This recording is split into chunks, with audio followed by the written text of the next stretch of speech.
Hello and welcome to our YouTube channel. In this video, we will be looking at histogram. So let us begin with the basic definition of histogram. A histogram is a graph which is used to show frequency distributions. It is an area diagram. It can be defined as a set of rectangles with bases along with the intervals between class boundaries and with areas proportional to frequencies in corresponding classes. In such representations, all the rectangles are adjacent since the base covers the intervals between class boundaries. The heights of rectangles are proportional to corresponding frequencies of similar classes, and for different classes, the heights will be proportional to corresponding frequency densities. A histogram generally has bars that represent frequency of occurring data in the whole data set. So let us look at the difference between histogram and bar graph. One can easily get very confused between the essential difference of a bar graph and a histogram. So we'll be discussing about the same. A histogram basically shows frequency densities of various classes, whereas a bar graph shows frequency count. The x-axis in a histogram shows numeric ranges, whereas a bar graph has categories on the x-axis. In the histogram, the rectangles touch each other and there is no gap between them, whereas the rectangles in a bar chart have equal spaces between each other. So now why is it important to study a histogram? A histogram is a quick way to get information about a sample distribution without detailed statistical graphing or analysis. Histograms are generally used in image processing in order to equalize an image or to use it in thresholding. It is an essential tool in computer vision. Without needing to have a good graphing program, plotting a histogram can give a quick visualization of your data distribution. This plot will show you how your data values are centered, are they skewed to one side or the other, or have more than one mode. It is very important to select the correct bin size to get the best curve approximation. So now what is meant by bin size? Let us first understand the term bins. To construct a histogram, the first step is to bin the range of values. That is, to divide the entire range of values into series of intervals and then count how many values fall into each interval. The bins are usually specified as consecutive non-overlapping intervals of variable. The bins must be adjacent and are often but not always required to be of equal size. If the bins are of equal size, then the rectangle is erected over the bin with height proportional to frequency, that is the number of cases in each bin. A histogram may be normalized to display relative frequencies.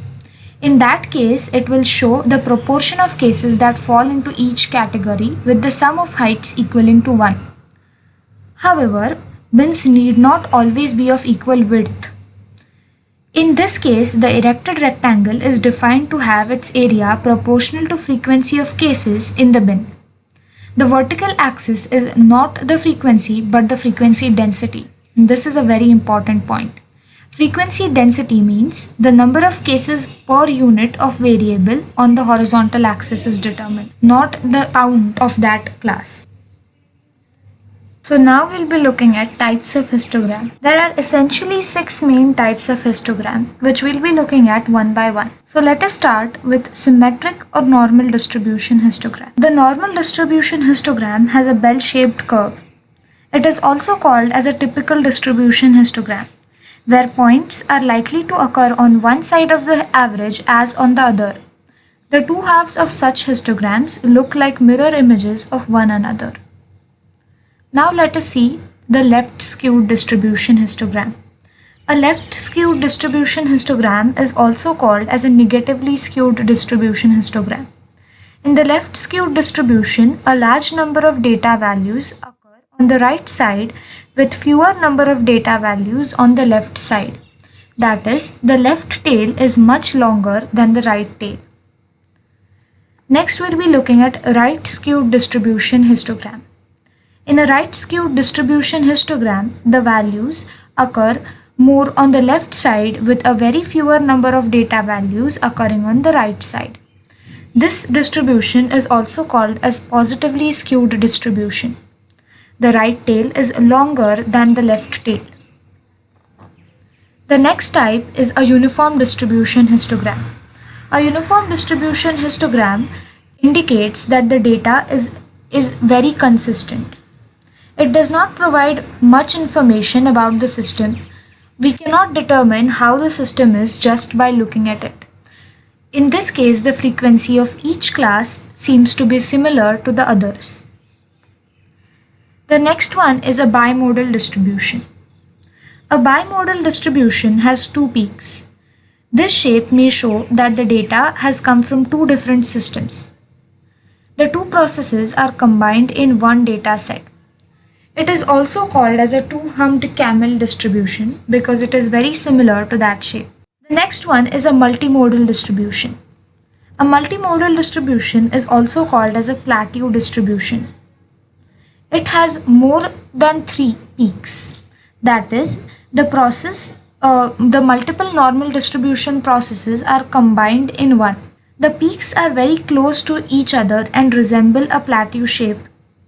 The multimodal distribution sample is usually an indication that the distribution of population is not normal and that your sample has several patterns of response and extreme views. So now, how to plot a histogram?